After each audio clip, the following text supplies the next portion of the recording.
자, 5월 22일 내용 시작할게요. 자바스크립트에서 이제 이론에 대한 설명은 UI 구현에 관련된 부분은 뭐 끝났다고 보시면 되고요. 이제는 프론트엔드와 백엔드가 서로 데이터를 주고받는 과정에 대해서 이야기를 할 거예요. 근데 그 전에 우리가 먼저 정리를 해야 되는 게 비동기 처리라고 하는 개념이에요.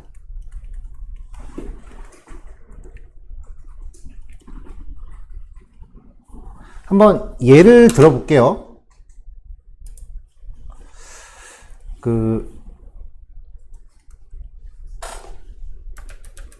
쇼핑몰 같은 데서 결제를 하는 기능.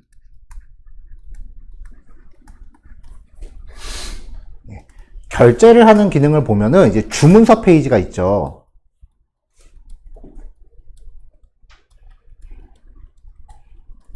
이 주문서 페이지에서 이제 결제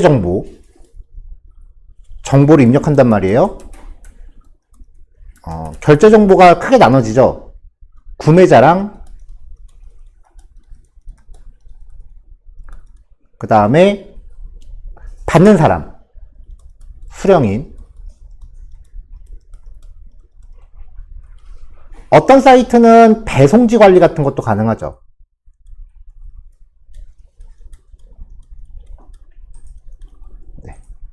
그 다음에 실제 결제 대행사와 그 네트워크로 통신을 주고받아야 돼요.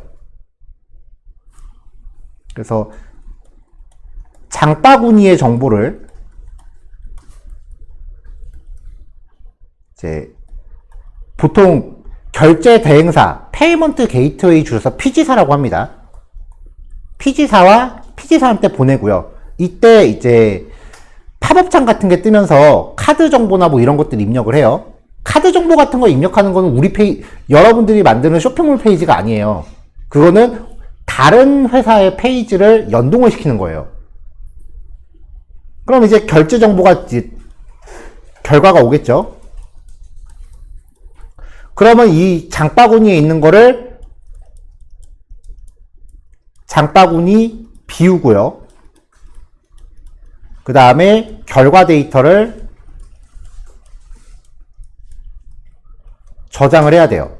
그래야 이 결과 데이터를 보고 배송을 시키니까.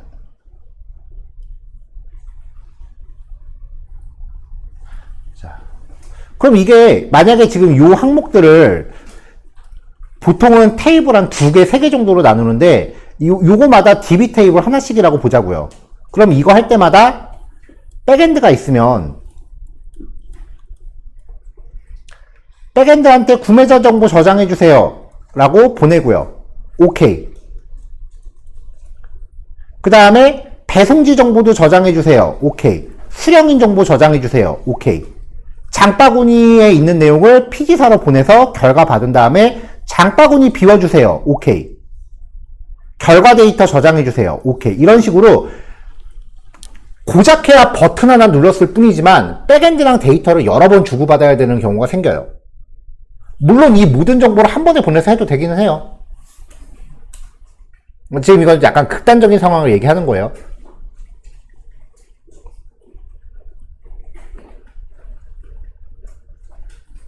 자, 근데 이런 식으로 백엔드랑 데이터를 주고받는 과정을 보면은 이 데이터들은 결과적으로는 하나의 트랜잭션을 구성을 해야 되기 때문에 순차적으로 수행된다라는 거예요. 순차적으로 수행돼야 된다는 거야. 자, 구매자 정보 저장하고 그 다음에 배송지 정보 저장하고 장바구니 정보를 저장했어. 그 다음에 PG사랑 결제를 시도했는데 이게 꽝이 된 거야. 그럼 나머지 롤백해야 되잖아요.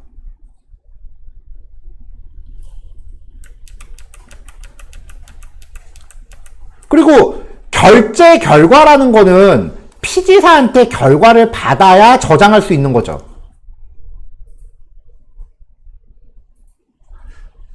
이렇게 그 프론트엔드와 백엔드가 데이터를 주고받는 기술을 AJAX라고 하는데 결국은 통신 기술이에요. 이게 모바일 웹이 나오면서 생긴 특징 중에 하나가 무선 인터넷이라는 게 우리나라는 그렇게 체감을 못하지만 속도가 그렇게 빠른 편이 아니잖아요. 뭐 혹시 해외 같은 데 나가서 로밍 해보신 경험 있으시다면은 진짜 속 터지거든요, 그거.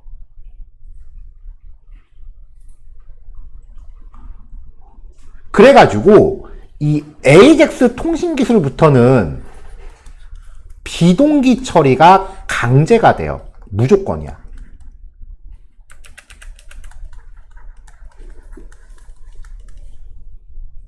그럼 비동기 처리라는 게 뭐냐? 시간이 오래 걸릴 것 같은 작업에 대해서 프로그램의 전체 흐름에 상관없이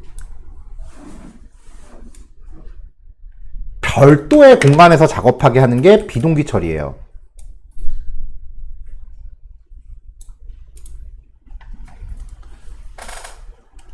자, 함수가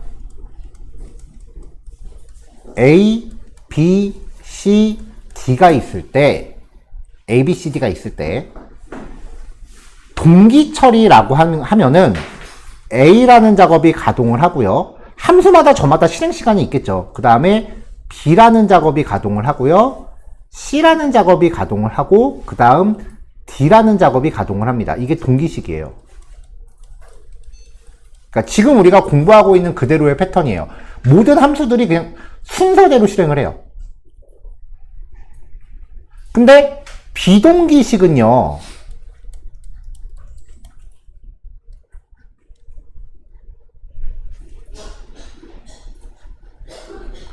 A, B, C, D 모든 함수들이 이렇게 동시에 시작을 해요. 그래서 종료가 제각각되는 거죠.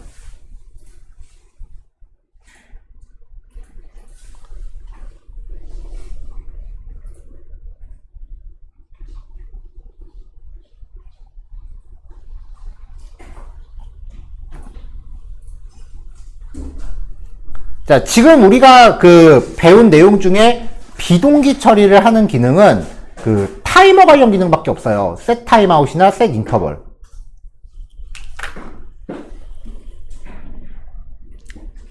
자, 이걸 통해서 이제 1번 예제 말고 제가 별도로 파일을 만들어서 동기식과 비동기식의 차이를 한번 생각을 해볼게요. 자, 이건 그냥 설명을 위한 용도의 코드예요. 펑션 A 모포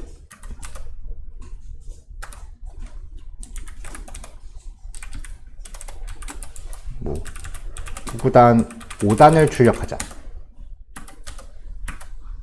타이머 없이. 아이씨, 멍청한 AI.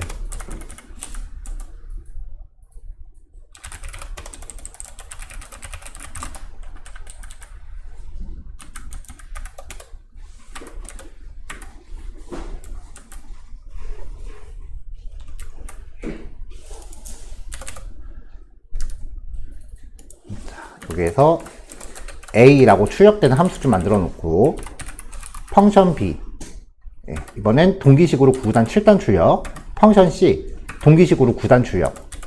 자, 이렇게 3개만 만들어 놨을 때 동기식은 이거예요. A 호출하고 B 호출하고 C 호출한 거예요.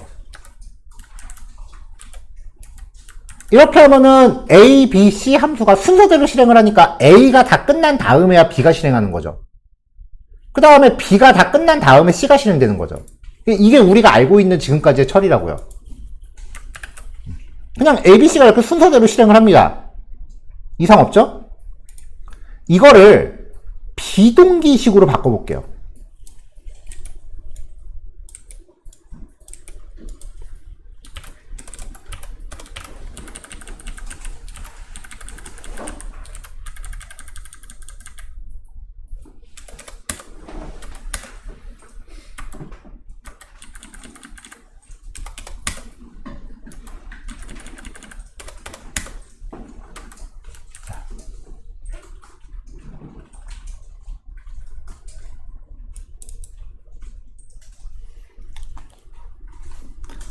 자, 타이머한테 타이머를 걸긴 하는데 기다리는 시간을 0으로 주면 기다리지 않고 실행하겠죠.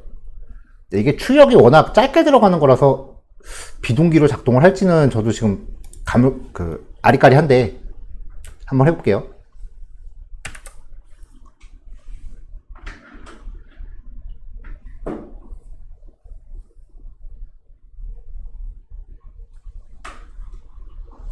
그치.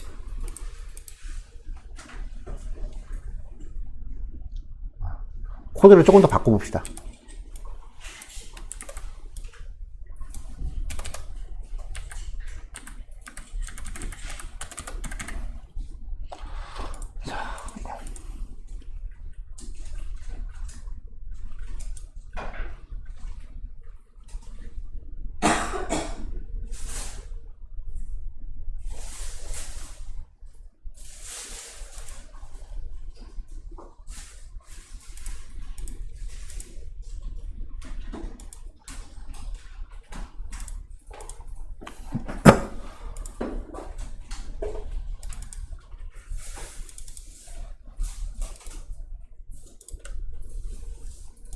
자, 일단 랜덤 값을 만드는 함수를 하나 만들어 놓고요. 수업에 나왔던 함수예요.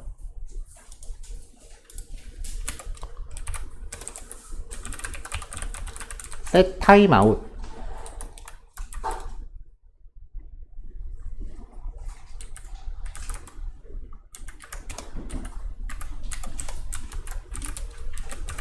랜덤 0에서 1000 사이. 각각의 구구단 로직을 전부 다 랜덤하게 출력하게 해볼게요. 네, 동기식과 비동기식을 비교하려는 거예요.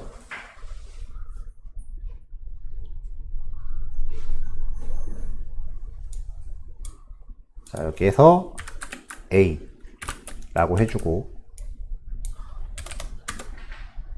오케이.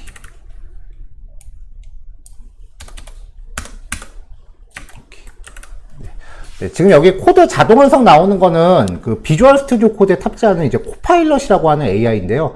얘가 다른 AI하고 좀 다른 게 내 코딩 스타일을 학습해요. 그래서 내가 코드를 하나 짜놓고 나면은 조금 전에 내가 짠 코드랑 비슷한 코드를 만들어주는 거예요. 한 1년에 $100 정도 들어요. 자, 이제 얘를 실행해 볼게요. 출력이 섞이죠? 이게 비동기식이야. 여러 개의 작업을 동시에 시작한다는 거죠. 이게 비동기식이라고요. 그러니까 여기에서 하고 싶은 얘기가 뭐냐면은, 아까 분명히 어떤 트랜잭션을 발생시키기 위해서 백엔드와의 데이터 교환 과정이 순서대로 발생해야 되는 필요성이 분명히 있는데, 백엔드와 데이터를 주고받는 기술 자체가 지금 보다시피 비동기식으로 되어 있기 때문에 순차적이라는 것 자체가 애당초 어려워요.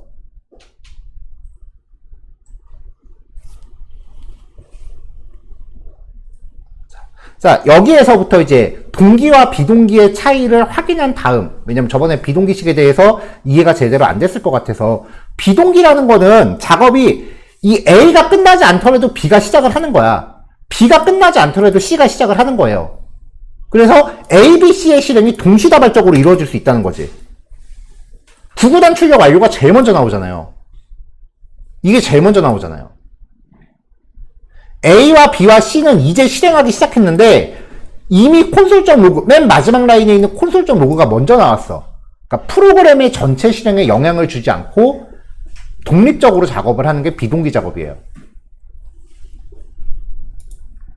자바스크립트에서는 전통적으로 비동기 작업을 구현할 때 콜백 함수 스타일로 구현을 해왔어요. 그러다 보니까 순차적으로 실행을 하려면 콜백 안에 콜백을 또 넣어야 되는 경우가 생겨요.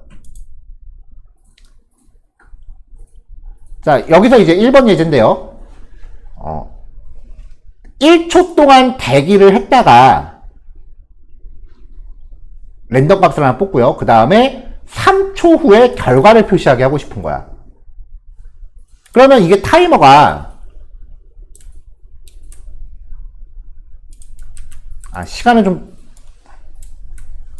시간을 좀 바꿔야겠구나.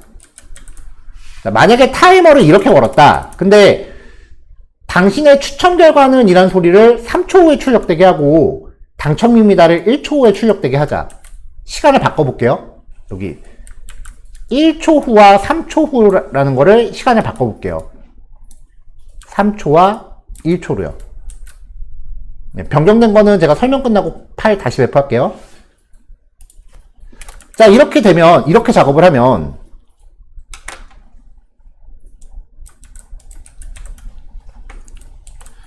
분명히 시나리오적으로 보면은 이게 먼저 나오고 그 다음에 이게 먼저 나와야 되죠. 근데 이대로 해버리면은 3초 후에 실행하도록 프로그램을 그냥 예약을 해버리고 그냥 지갑길 가버리는 거야. 그리고 나서 얘를 1초 후에 실행하도록 예약을 하니까 그 다음에 얘가 먼저 나오는 거죠. 그러면 추첨하지도 않았는데 결과가 먼저 나오게 돼요.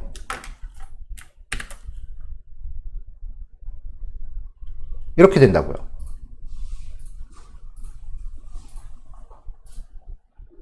지금 여기서 요구사항은 추첨을 먼저 한 다음에 결과를 보여주는 게 맞는 거죠. 그래서 이런 경우에는 요 set timeout이 이 안으로 들어가줘야 돼요. 이런 상황을 callback hell이라고 해요.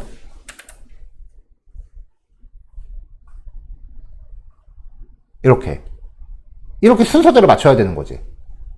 비동기 작업이 특정 트랜잭션에 의해서 순서대로 실행돼야 된다면 이런 식으로 콜백 안에 콜백이 들어가는 스타일의 코드가 난무할 수밖에 없고요. 이게 jQuery가 굉장히 심해요. 자바스크립트 코드가 진짜 알아보기 힘들어지는 게 여기부터 생겨요. 대체로 프로그래머들이 생각하는 것 중에 코드 블록이 많으면 많을수록 코드가 지저분하다고 얘기해요. 알아보기가 힘들거든. 그래서 자바스크립트가 이제 계속해서 고도화를 진행하면서 보통 이제 우리가 버전업이라고 얘기하죠. 실무 들어가면은 그 고도화라고 표현해요. 고도화를 진행하면서 이 콜백헬에서 탈출하려고 부단히 노력을 합니다. 그래서 처음에 나왔던 게 프로미스라고 하는 클래스예요. 이거 나온 지 시간상으로 보면 아직 10년이 안 됐어요. ES6에서 나왔으니까. 자, 일단 주석 다 뺄게요.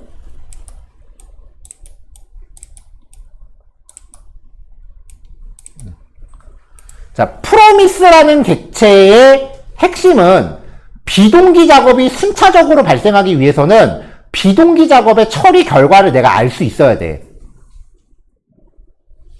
그거를 만들어내는 객체예요. 여기부터는 문법 그냥 외우셔야 돼요. 인과관계가 없어요. 프로그래밍 언어가 계속해서 올라갈수록 지들 딴에는 쉽게 쓰게 한다고. 그러니까 코딩하는 사람이 쉽게 쓰게 한다라고 이제 계속해서 하는데 그러다 보니까 원리를 자꾸 안으로 숨겨놔요. 그냥 외워야 돼. 진짜인지 아닌지 한번 보세요. 자, get lucky result라는 함수를 호출해서 리턴 값을 받고 있죠. 자바스크립트에서 가장 중요한 개념입니다.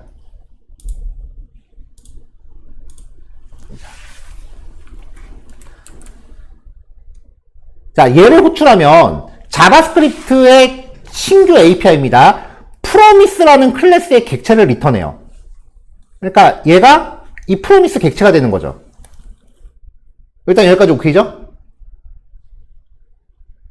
얘는 생성자 파라미터로 콜백을 받아요. 콜백을 받으면서 리졸브와 리젝트라는 파라미터를 받습니다. 요거 두 개도 각자 콜백이에요. 근데 이 리졸브와 리젝트를 여러분들이 호출하는 건 아니고요. 그냥 이렇게 선언만 해서 넘기는 거예요. 그러면은 이 콜백 함수는 생성자한테 넘기는 거니까 객체가 만들어지면서 이미 호출이 돼요.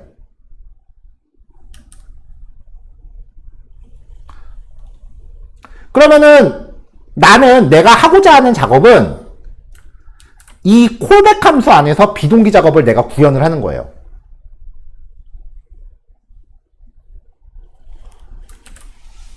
그래서 여기서 이제 비동기 작업을 수행을 한단 말이에요. 그러면 set time아웃 걸었으니까 이 작업을 1초 후에 실행해 주세요 라고 작업을 예약을 하는 거겠죠. 그리고 나서 프로그램은 지갈길 갈 거 아니에요. 리졸브와 리젝트라고 하는 두 개의 파라미터는 자바스크립트가 생성해서 여러분들이 만든 함수한테 넣어주는 거지 여러분들이 뭔가 구현을 해야 되는 대상이 아니에요. 자, 이 비동기 처리 안에서 뭔가 내가 구현을 하다가 성공을 했다. 작업의 결과가 성공으로 판별됐다면 이 리졸브 콜백을 호출합니다. 얘네한테는 파라미터를 무조건 한 개밖에 못 줘요. 그래서 여러 개를 줘야 되면 제이슨으로 묶어야 돼요. 그리고 작업을 실패로 판정됐다면 리젝트를 호출합니다. 규칙이야 그냥. 이렇게 호출하세요예요. 리졸브와 리젝트도 그냥 이해하기 쉬우라고 제가 이 단어를 이렇게 해놓은 거지 A, B라고 해도 상관없어요. 그냥 파라미터 이름이니까. 그럼 1초 후에 이게 비동기로 처리가 되겠죠?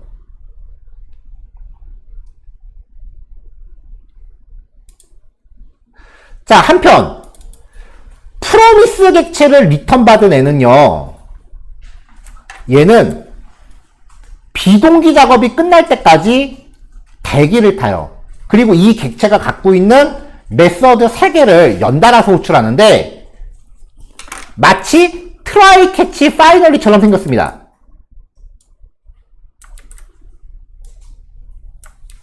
then 캐치 파이널리예요. 연달아서 호출하시면 돼요. 이 3개의 함수가 각각 콜백을 받아요. 파라미터는 한 개씩 받으시면 돼요.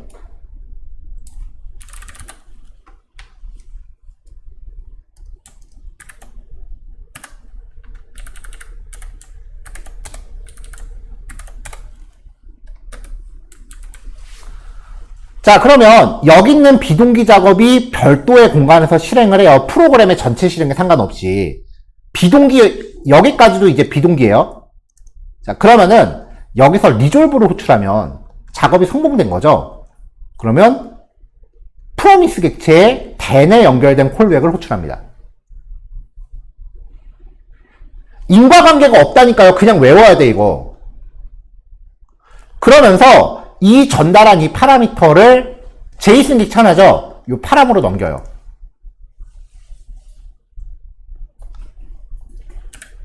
그 다음에 여기서 뭔가 하다가 작업이 실패된 것 같아.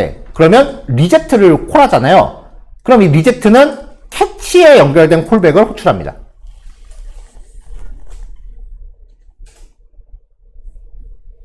그러니까 then이 try에 해당하는 거고 캐치가 그 트라이 캐치에서 그 캐치에 해당하는 거죠.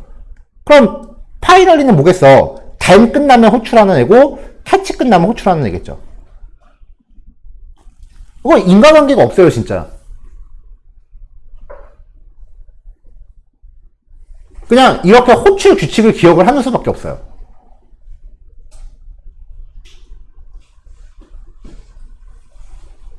그래서 이 프로미스 기법의 목적은 비동기 처리 결과를 이 안에서 또 콜백헬 스타일로 구현하는 게 아니라 비동기 작업의 결과를 별도의 로직처럼 따로 구현하자라는 게 취지예요.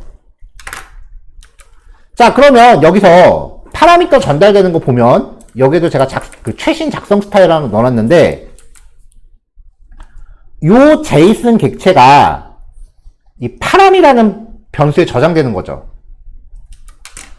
자, 그럼 요즘 자바스크립트에서 파라미터 정의하는 방법에 대해서 얘기해 볼게요. 자, let 파람스는 이렇게 제이슨 받았잖아요. 이거 구조 분해해 봅시다.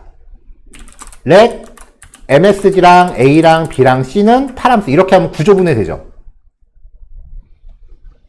구조 분해 문법 기억하죠? 제이슨의 키를 하나씩 분리해서 받는 거.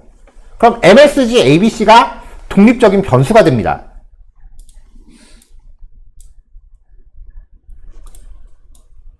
그럼 여기서도 그렇게 쓸 수 있을 거 아니에요. 요 파람으로 전달되는 게 이거니까.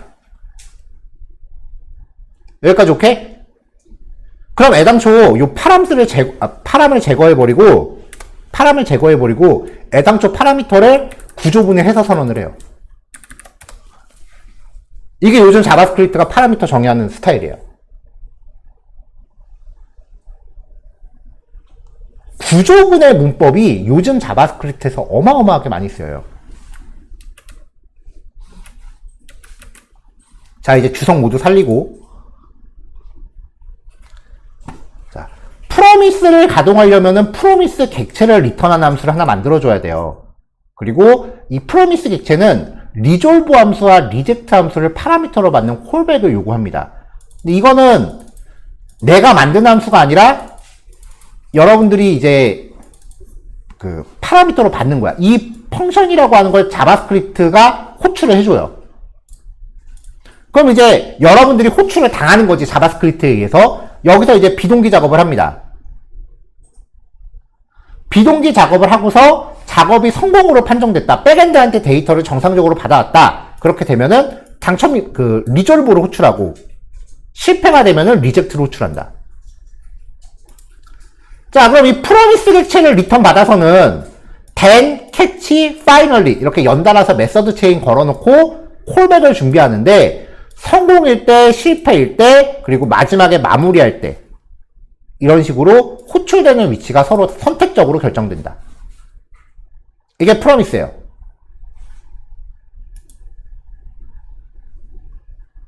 목적은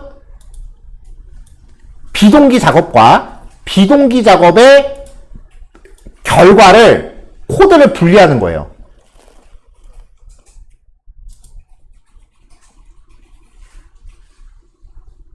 안 그러면은 이런 식으로 콜백 헬로 계속 이어서 들어가야 되니까. 근데 이것도 처음에 나왔을 때는 정말 획기적이야. 드디어 콜백 헬을 벗어날 수 있을 것 같아. 라고 하면서 사람들이 되게 열광을 했는데, 막상 쓰려고 보니까 이게 문법이 좀 복잡한데? 싶거든요. 그래서 이게 ES6에서 나왔는데 바로 다음 버전에서 이 프로미스가 개선이 돼요. 바로 다음 버전에서 프로미스가 개선이 돼요. async await라는 문법으로. 그래서 현재 자바스크립트 비동기 문법은 프로미스와 async await 두 가지가 존재하고요. 두 가지의 사용 비중은 50대 50이라고 보셔야 돼요. 근데 두 개가 서로 호환이 돼요. 그래서 자바스크립트에서 객체 찍고 바로 then이라는 메서드가 나왔다 라고 하면은 이거 비동기구나예요. 무조건. 객체 메서드가 바로 then으로 들어갔다. 그럼 얘는 무조건 비동기야. 그러면 뒤에 catch와 finally를 넣을 수도 있는데, catch하고 finally는 필요에 따라서 필요 없으면 안 넣어도 돼요. 자, 그럼 이 프로미스가 개선된 자바스크립트 최종 끝판왕 문법입니다.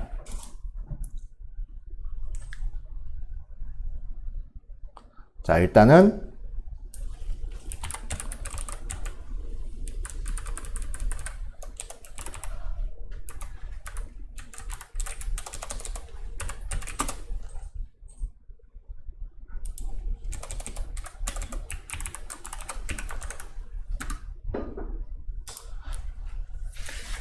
자, 핵심 요지는 이거예요. 프로미스를 리턴하는 객체를 써야 된다는 거는 똑같아요. 프로미스를 리턴받는 객체를,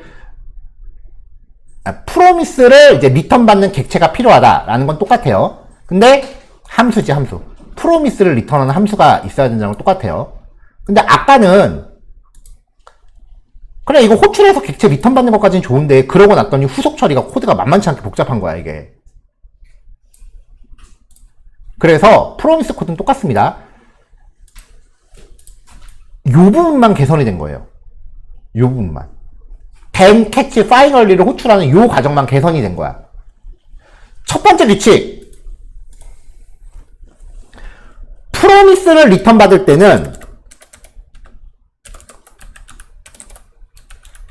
await라는 키워드를 넣어서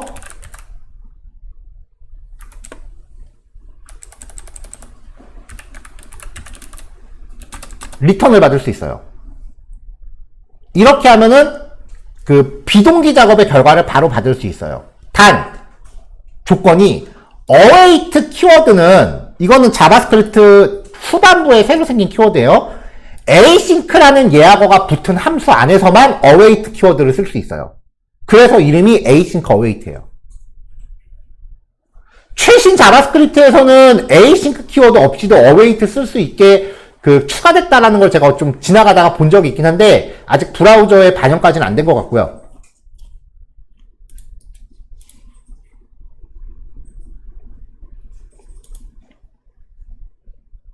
이것도 처리 과정 되게 웃겨요. 자, 리졸브하고 리젝트가 성공과 실패에 따라 선택적으로 호출된다 그랬죠. 일단 얘는 비동기로 호출하는 거고요. 이 async 펑션은 호출이 되더라도, 이렇게 즉시 호출이 되더라도 비동기 작업이 끝날 때까지 대기를 합니다. async 자체가 비동기라는 뜻이에요. 비동기 함수야. 그래서 얘는 내가 즉시 호출을 하더라도 비동기, 이 안에서 수행되는 비동기 작업이 끝날 때까지 알아서 대기를 해요. 그리고 필수는 아닌데 반드시 권장하는 게 await 키워드는 반드시 예외 처리 안에서 하세요. 자, 그러면 await라고 해서 비동기 작업을 호출한단 말이에요. 그러면 얘가 분명히 비동기 작업을 하고 있으니까 이게 1초에 실행되도록 예약된다 그랬죠. 그 프로그램은 제가 이렇게 간다 그랬잖아요. 그게 지금까지 강조한 비동기 작업 코드잖아. 근데 이 await 키워드가 붙으면은 비동기 작업이 끝날 때까지 얘가 기다려요, 여기서. 그리고 나서 잘 보세요. 작업이 성공했을 때 리졸브를 호출하죠. 그러면 파라미터로 객체가 하나 들어가잖아요. 이 객체를 await 키워드 붙은 함수가 리턴을 해줘요. 파라미터로 전달했는데 얘가 리턴을 받아. 인과관계가 없다니까 그냥 외워야 된다니까 이거는.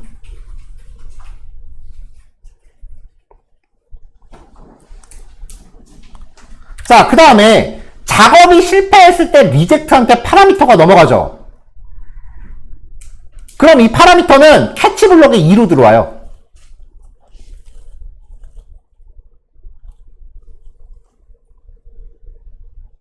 이제 좀 외워야 된다는 게 무슨 말인지 알겠어요? 이거는 호출에 인과관계가 없어. 안에 코드를, 자바스크립트라는 그 언어 자체를 뜯어보지 않는 이상 호출에 인과관계가 없어요. 그냥 외워야 돼, 이건.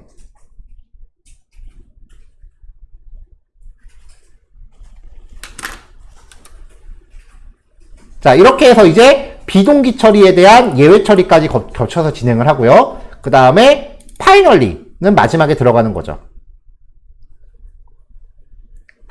자, 트라이 캐치에서 재밌는 게 이거 자바도 마찬가지인데요. 여기서 막 실행을 하다가 이 비동기 작업이 에러가 났어. 그럼 캐치로 뛴단 말이에요. 그쵸? 그러면 여기를 쭉 실행을 하고 리턴 만났네? 그럼 함수 종료가 아니라 리턴 만났네? 그래도 할 건 해야지. 파이널리 하고 돌아와서 리턴해요. 이게 트라이 캐치의 흐름이야. 캐치문에 리턴이 있어도 파이널리는 하고 리턴합니다.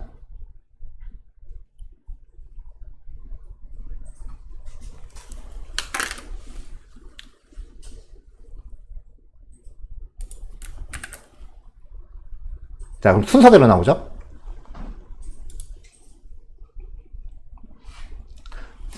자, 그러니까 이제 비동기 작업은 이제 프로미스 객체 안에서 하는 게 요즘 자바스크립트에 거의 국룰이 됐고요. 왜냐면 그래야 트랜잭션을 만들 수 있으니까. 그리고 비동기 작업은 then, catch, finally를 쓰는 것보다 async, await를 쓰는 게 문법이 좀 더 깔끔해져요. 그나마 좀 순서대로 가는 것 같잖아. 좀 익숙한 문법 구조잖아. 얘는 콜백이 너무 많이 생기잖아요, 이것도. 되게 지저분한 코드예요, 이거는.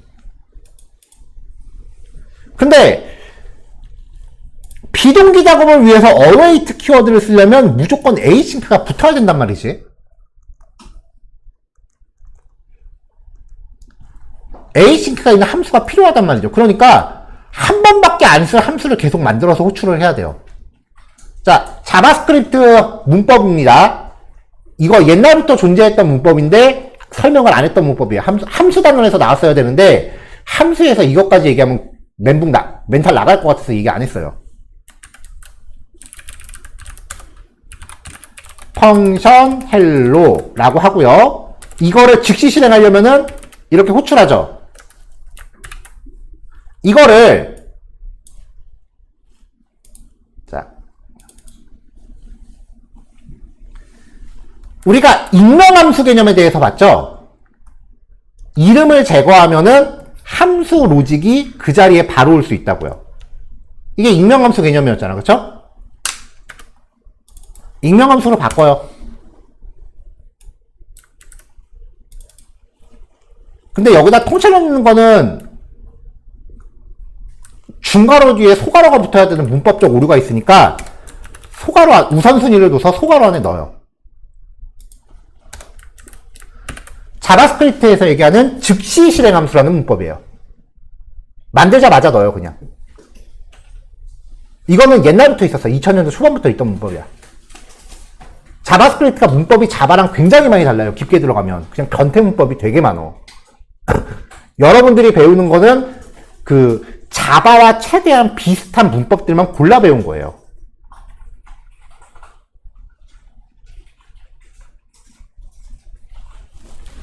더 재밌는 거 보여줄까? 잘 봐요. 펑션 헬로 월드. 그러면 이거 호출하죠? 이렇게 호출하죠, 그쵸? 별거 없잖아, 그치? 이거 뭐지야 싶은 거 보여줄게요. const h는 new hello world. 자바스크립트는 함수하고 클래스의 경계가 없어요. 그냥 아무 함수나 붙잡고 new를 붙이면 걔가 그 즉시 생성자로 승격이 돼. 그러면 선생님 여기에 멤버 변수랑 메서드는 이게 클래스인 거야. 그럼 여기서 this.name은 helloworld 뭐 이런 식으로 만들고요. 그 다음에 helloworld.prototype이라는 예약어가 생겨요. 이게 메서드 추가예요. 이게 자바스크립트 원래 전통 문법이야.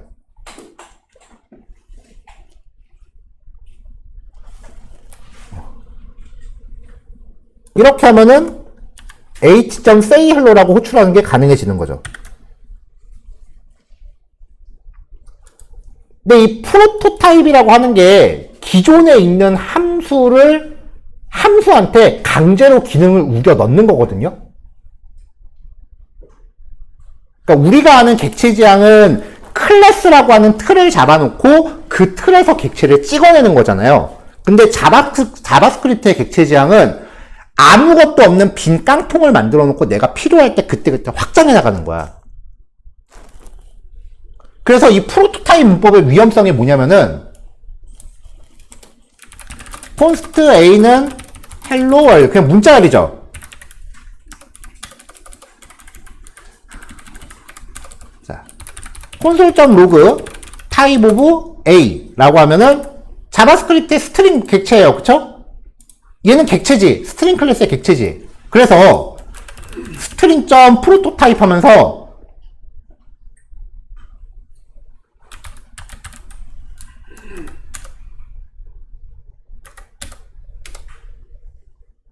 네. 이렇게 해버리면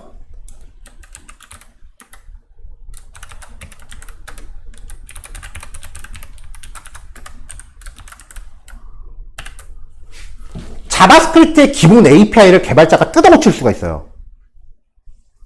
위험성이 굉장히 높은 언어예요. 그래서 자바스크립트 고수들은 자기들만의 API를 만들어서 써요. 이렇게 해서. 그래서 어제 우리가 정규 표현식 같은 거 썼잖아요. 제가 실제로 쓰는 제 라이브러리는 그 모든 기능을 문자열에 다 넣어버려요. 그러니까 문자의 변수 스스로 유효성 검사하는 기능을 갖게끔 하는 거야. 근데 이게 옛날에 자바스크립트 하던 사람들은 그런가 보다 하고 썼는데 이게 이제 위험성이 너무 커지니까 클래스 문법이 나온 이후로 웬만하면은 프로토타입 문법은 금지하는 추세예요. 실제로 네이버 개발자 문서를 열어보면은 프로토타입 쓰지 마세요라고 대놓고 명시가 돼 있어요. 그러니까 이런 게 있다 정도는 알아두시되 실제로 구사는 하지 마세요. 위험성이 굉장히 높아. 잘못 건드리면은 언어 자체를 뜯어 고치는 게 돼요.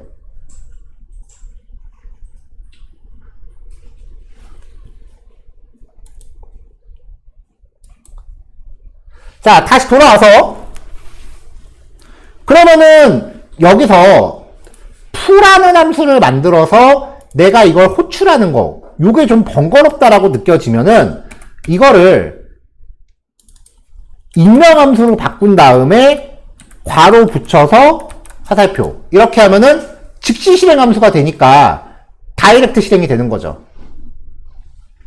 펑션 키워드가 좀 타이핑하기 귀찮아. 화살표 함수로 바꿉시다. 이렇게요. 이게 최종 문법이에요. 비동기 처리. 그러면 우리가 이제 이거를 어떻게 받아들여야 되냐? 나는 비동기 처리만 하고 싶었을 뿐인데 프로미스 객체 만들고 에이싱크 어웨이트도 호출하고 뭐 이렇게 되잖아요. 자바스크립트에서 비동기 처리는 딱 두 가지 케이스밖에 없어요. 타이머 돌리는 경우랑 그 다음에 우리가 이제 지금 목표하고 있는 AJAX 처리하는 경우. 근데 타이머는 로직 자체가 그렇게 복잡한 경우가 없기 때문에 타이머 같은 경우는 굳이 async await까지 안 가도 돼. 그냥 종전처럼 콜백 함수로 구현해도 충분해요.